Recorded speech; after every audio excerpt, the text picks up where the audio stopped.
இல்லைங்கிறது தெரிஞ்சதிலிருந்து அவ்வளவு அழுத்தமாக அந்த இதை நகர்த்திட்டார். அந்த உணர்வை கடத்துவதற்கு உரையாடல் அவசியம் இல்லை. சிறந்த நடிகர்கள் இருந்தால் அவங்களுடைய அந்த முக வெளிப்படுத்தலே கொண்டு போய் சேர்த்துடலாங்கிறத பாலா மறுபடியும் என் தம்பி நிரூபிச்சிருக்காரு. அதில் அருணுடைய பங்களிப்பு அசாத்தியமானது. அதில் உச்சக்கட்டத்தில்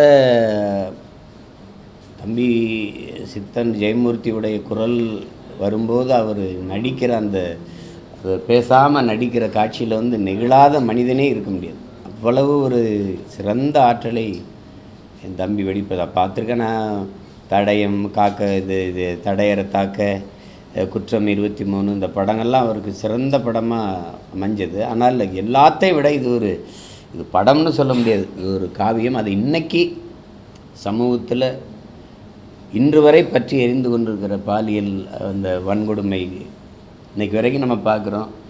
கடந்த காலத்தில் பொள்ளாச்சியில் கூட்டு பாலியல் வன்கொடுமை, இப்போ அண்ணா பல்கலைக்கழகத்தில் நடந்தது. இதெல்லாம் பார்க்கும்போது தேவையான நேரத்தில் மிக அவசியமான ஒரு படத்தை பதிவு செஞ்சுருக்காங்க அப்படிங்கிறது தான் சொல்ல வேண்டியது இருக்குது.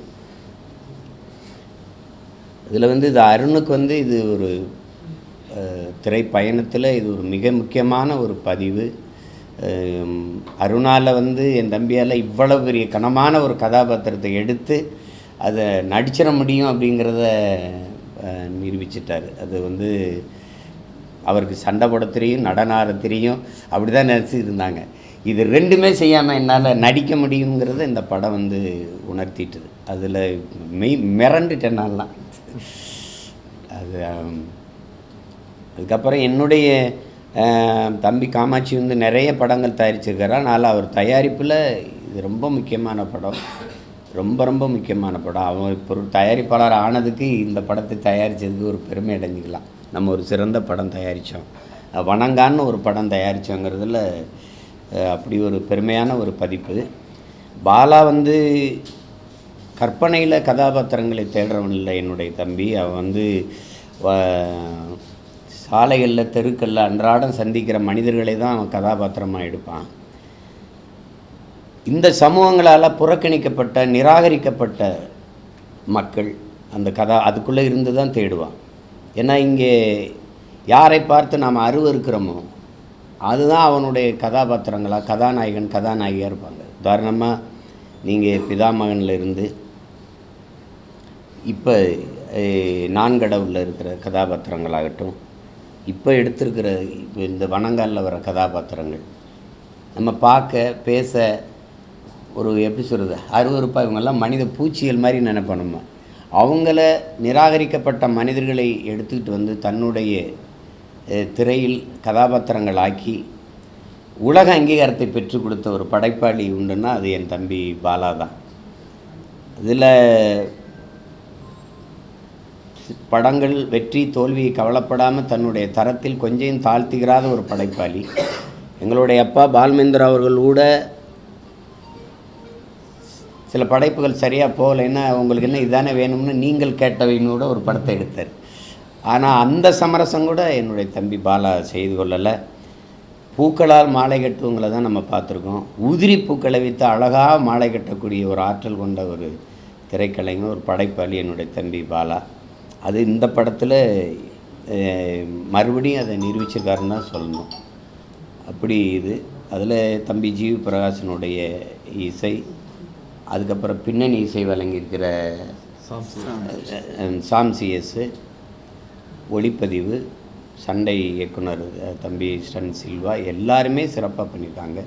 அந்த தங்கையாக நடித்த அந்த பொண்ணு, அந்த கதாநாயகி, அதுக்கப்புறம் என்னுடைய தம்பிகள் சமுத்திரக்கனி, தம்பி மிஷ்கின், சண்முகராஜன் எல்லாருடைய கதாபாத்திரங்களும் மிக நேர்த்தியாக எல்லாத்தையும் இந்த கதாபாத்திரங்கள்லாம் வீண் இவங்க எதுக்கு வந்தாங்கன்னு நினைக்காத அளவுக்கு கொண்டாந்து எல்லாரையுமே ரொம்ப அழகுற ஒரு நிறைவாக முடிச்சிட்டார். அது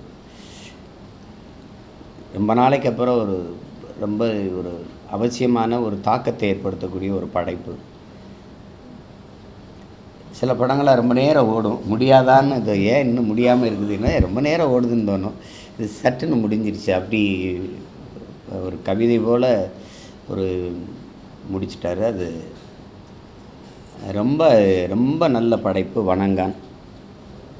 எனக்கு வணங்கான்னு அந்த தலைப்பில் ரொம்ப பிடிக்கும். நாங்கள் வணங்கா மண்ணுன்னு ஒரு கப்பலில் இங்கேருந்து ஈழத்தில் போர் சூழலில் இங்கேருந்து உணவுப் பொருள்கள்லாம் எங்கள் ஐயா நெடுமாறன் தலைமையில் அனுப்பினோம். அந்த கப்பலுக்கு பேர் வணங்கா மண்ணுன்னு இருந்துச்சு.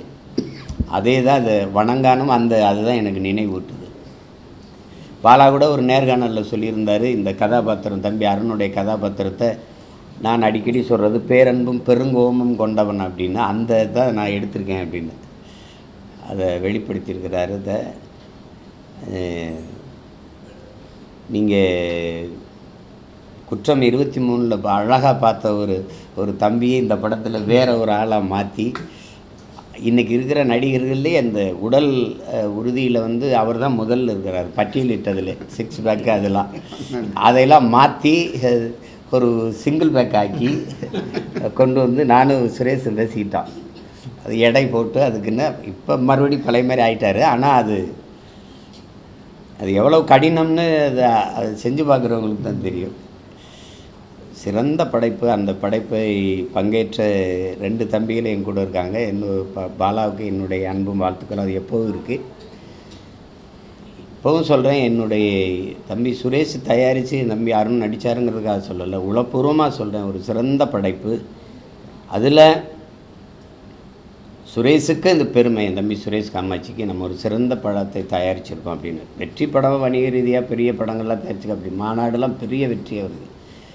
ஆனால் சிறந்த படைப்பு, ஒரு தரமான படைப்பை நம்ம கொடுத்தோம் திரையுலகுக்கு வந்து தயாரிப்பு வேலையை செஞ்சதில்லைங்கிறதுக்கு இந்த படம், அருண் நடித்த படங்களில் ஒரு வரிசையில் இது ரொம்ப முக்கியமான பதிப்பு படம்னு தான் நான் சொல்லுவேன். எல்லாருக்கும் என்னுடைய நிறைந்த அன்பும் வாழ்த்துக்களும். இது தமிழ் மக்கள் இந்த படத்தை பெருசாக கொண்டாடும்போது தான் இதில் பங்கேற்ற கலைஞர்களுக்கு மேலும் மேலும் உற்சாகம் வரும். அதுதான் முக்கியம். அது பல பேசாத கதாபாத்திரத்தில் நடித்து என் தம்பி அருண் விஜய் வந்து எல்லாரையும் பேச வைப்பார், பேச வச்சிருக்கிறாருங்கிறது தான் எனக்கு மகிழ்ச்சி, நிறைவு.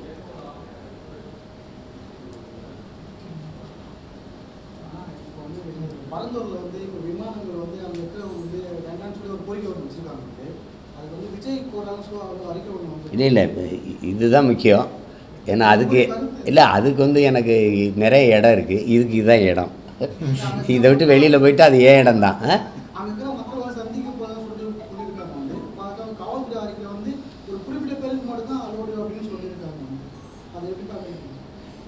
இது எனக்கு ஒன்றும் புதுசு இல்லையே. நான் அது இப்போ நிறைய அனுபவிச்சிருக்கேன். போக விட மாட்டாங்க, வழக்கு போடுவாங்க.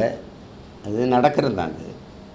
அது அடிப்படையில் இது என்னுடைய பிரச்சனையோ இது அங்கே போராடுற மக்களுடைய பிரச்சனையோ தம்பி விஜய் போகிறதுனால அவருடைய பிரச்சனையோ இல்லை. ஒரு பொதுவான ஒரு மக்களாக நீங்கள் கேட்டு பாருங்கள், இருக்கிற வானூர்தியில் என்ன உங்களுக்கு வானூர்தி நிலையத்தில் என்ன வசதி குறைவாக இருக்குது?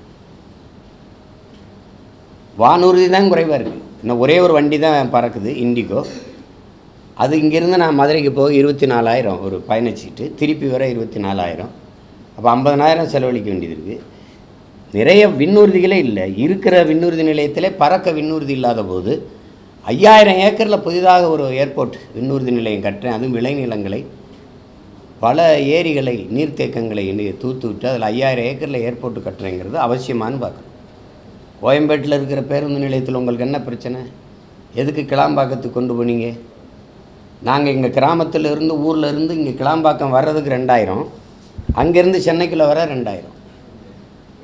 இங்கேருந்து 2 மணி நேரம் ஆகும் தெரியுமில்ல கிளாம்பாக்கம் போக. அது அவசியமற்றது. தேவைன்னா மக்கள் தேவையானதை கேட்டு போராடும்போது அதை நிறைவேற்றி கொடுப்பது தான் அரசு.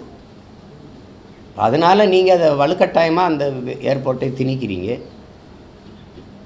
அது நீங்கள் அதை விடுங்க. அதை கட்ட போகிறது இல்லை, கட்ட நாங்கள் விட போகிறதும் இல்லை, அது வேறு பிரச்சனை. இப்போ இது வணங்கா இந்த படத்தை பற்றி மட்டும் கொண்டு போங்க நீங்கள். ஏன்னா அது எனக்கு ஒரு இடம் இருக்குது, அதுக்கு ஒரு கலை இருக்குது. நீங்கள் கேட்கலாம், எப்போ வேணாலும் நம்ம பேசலாம். இந்த படம் உணர்வுபூர்வமான ஒரு திரைப்படைப்பு. அது என்னுடைய தம்பிகள் இணைந்து கஷ்டப்பட்டு பண்ணியிருக்காங்க. அப்போ அதில் தம்பி அருண் விஜயுடைய அர்ப்பணிப்பு, அவருடைய உழைப்புங்கிறது ரொம்ப அசாத்தியமானது. அதை கொண்டுக்கிட்டு போங்க. அதுதான் என்னுடைய அன்பான உங்களுக்கு என்னுடைய வேண்டுகோள். நீங்கள் இதை நான் எங்கே வேணாலும் பேசலாம், வணங்கானை பற்றி இங்கே தான் பேச முடியும். Yes, okay. அதான் இவ்வளோ நேரம் அதான் சொன்னேன்.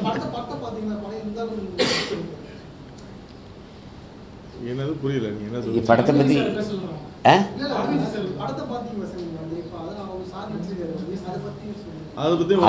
அதுதான் சொன்னேன். அதாவது